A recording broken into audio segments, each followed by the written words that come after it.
Just the two of us. We can make it if we try. Just the two of us. Just the two of us.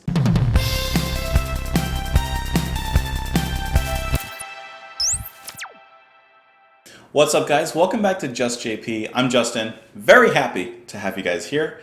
I am so excited actually to get back into Genesis. I've been wanting to listen to more Genesis ever since obviously on JPMP we discovered them, and I've been holding back, trying not to listen to more, but I'm happy to get back into them. Genesis was the first progressive rock band that not only blew our minds, but continually blew our minds. So Firth of Fifth, one of the best songs I've ever heard. Cinema Show, really good.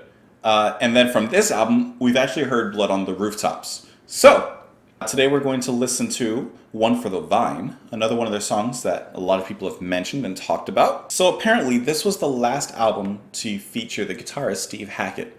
Now, if there's one thing I can say is the guitars that I've heard from Genesis are absolutely amazing. So Steve Hackett is amazing. I love the sound of his guitar. So sad that it was his last one, but from what it says on Wikipedia, Hackett felt some of his contributions were dropped in favor of material by keyboardist Tony Banks.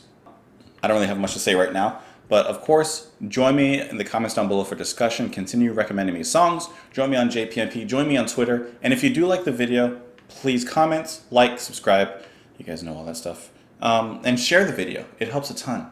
So without further ado, let's get into it. This is Genesis with One for the Vine.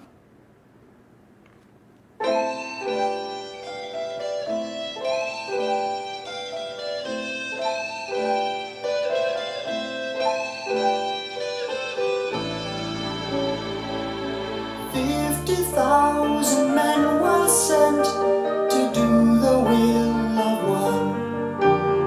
His claim was phrased quite simply, though he never voiced it loud. I am the chosen one. In his name they could slaughter, for his name they could die.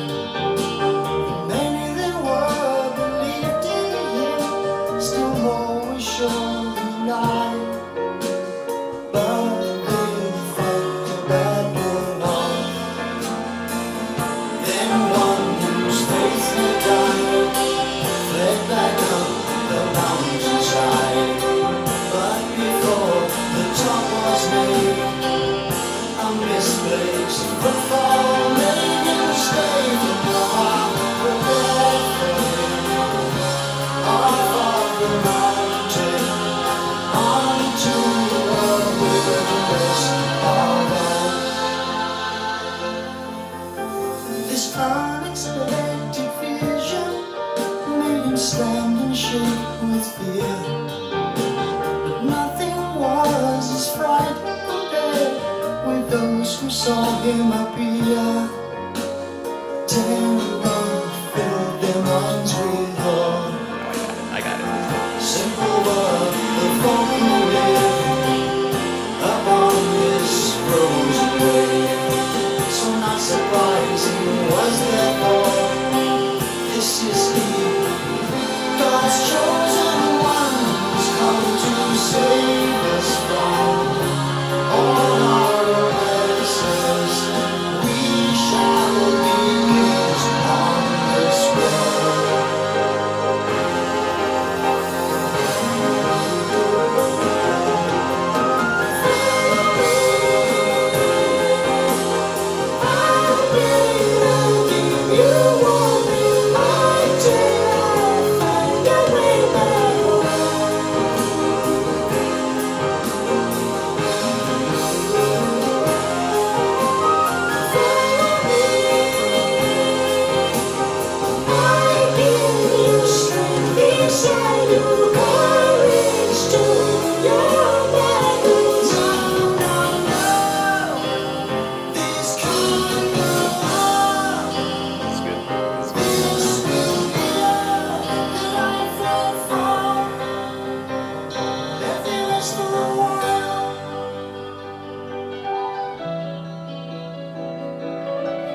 he walked into a valley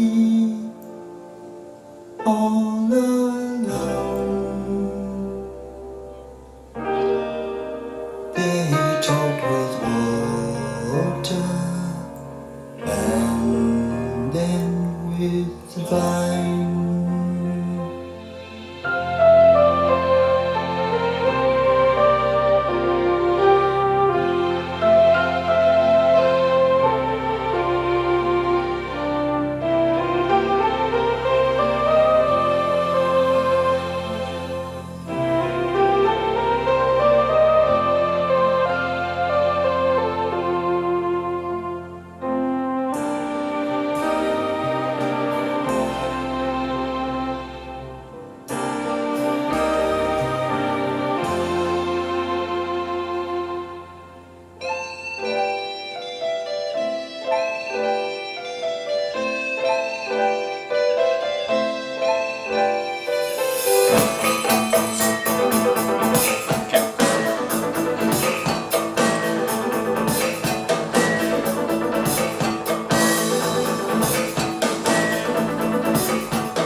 All right, Genesis.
They leave me no choice.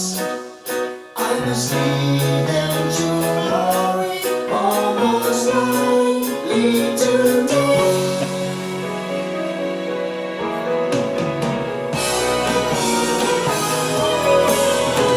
Bass.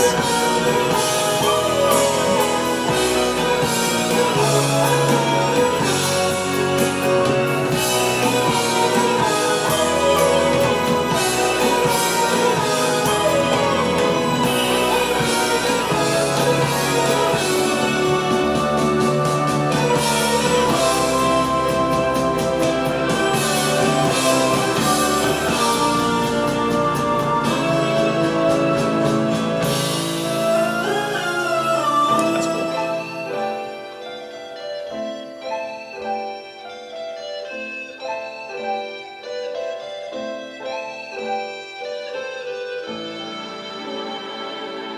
They travel across the plateau. Bring it all back, guys. Bring it all back. Ice up to its edge. Then they crossed a mountain range and saw the final plain. Still the beat urged the people on.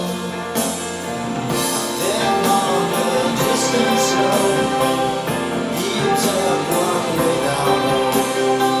Free back up the mountainside, he thought he recognized him by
My boys Genesis.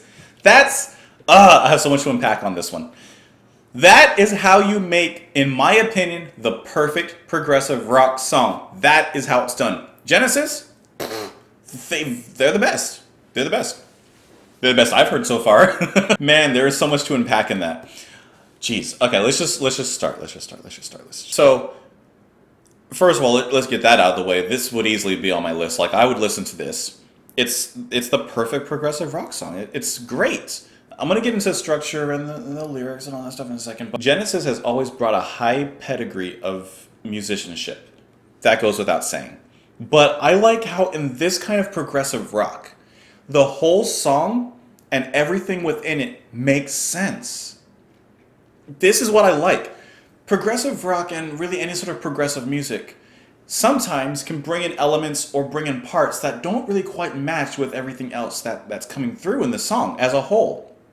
And that's why when we listen to Cinema Show, I like the song as a whole, but there were some parts where it almost didn't flow right, almost didn't fit, even though each part on its own sounded great. But with this song and Firth of Fifth and Blood on the Rooftops, everything in it makes sense. This song was about the same length, I believe, as Firth of Fifth. I believe they're both like 10-minute songs about.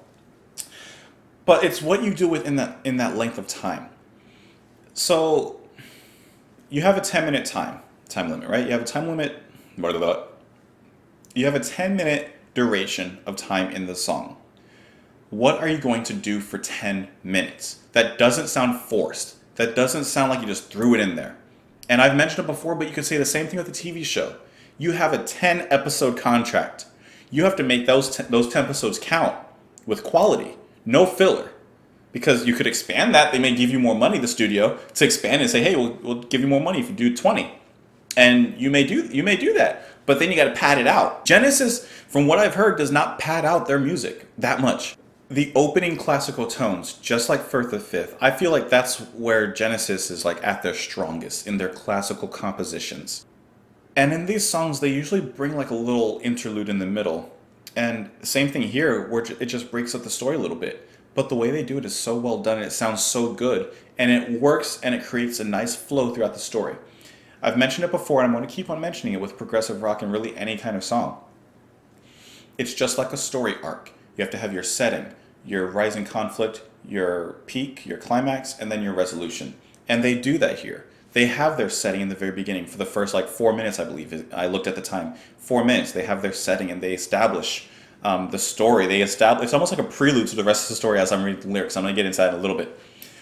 And then they have that interlude. And then the musical break, that's the rising, that's the conflict. And then it climaxes and it brings you right back down to the verse again. It brings you right back down to the first part of the song in the resolution. I just love how it works. Genesis knows how to compose good music, good progression, good story in their musicianship without even getting into the lyrics, which I'll do soon. My favorite thing about this whole song is probably the pianist, Tony Banks. And it seems that this song was written by Tony Banks, so that makes sense. But I like how the piano, it's beautiful the way it plays when he's just playing normal piano. And then even when he's doing synths and stuff throughout the song, it's not like it was like in Cinema Show where he's doing solos and he's doing a lot of different noises that come in. Here, it makes complete sense story-wise with what is going on musically around. And then of course you have the guitar and the drumming and the bass that are just killing it. And Phil Collins is singing on this album from what I'm reading. And I like Phil Collins' voice. His voice is very smooth. I know this is the genre that he kind of went into with his solo career, but it's easy listening.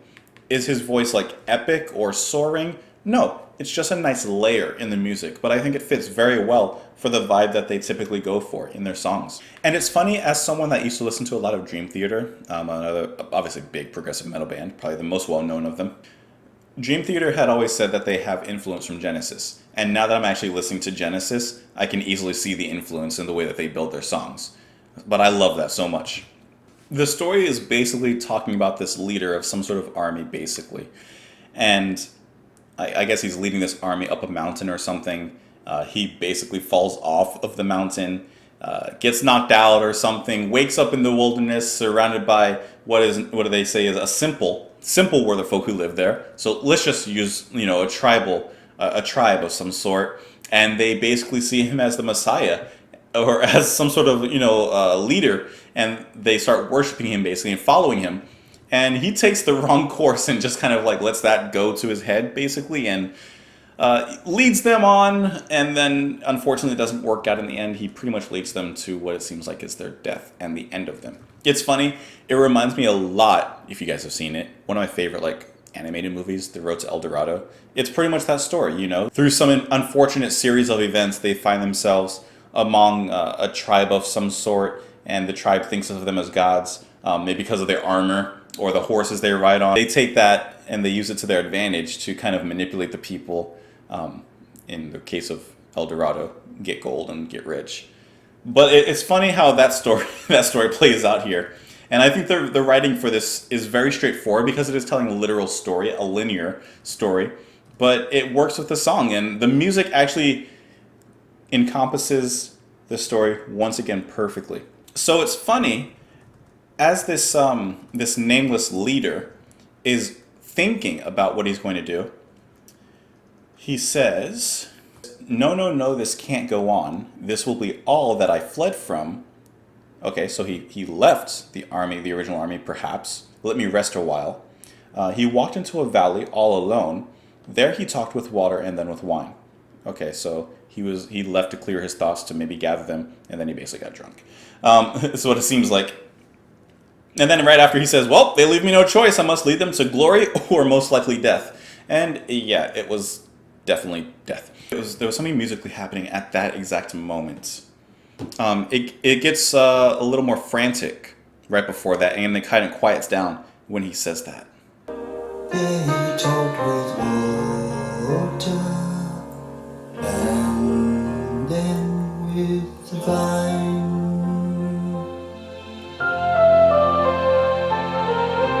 See, it's kind of quiet and peaceful as he's thinking/drinking. I love that. This part right here, by the way, I love that. That little break, I like that a lot. And then it speeds up. And then it speeds up as he basically convinces himself hey, I'm gonna do this. I'm gonna lead. So it's a good way of telling story. Shut up. It's a good way of telling story, interlacing it with the music itself. And I always have said that's a great mark of a great song. Of course, please let me know what you think of the song. Join me in the comments for discussion. If you enjoy the video, share it, like it, subscribe if you want to see more. And of course, I will see you guys on the next one. Thank you so much for watching.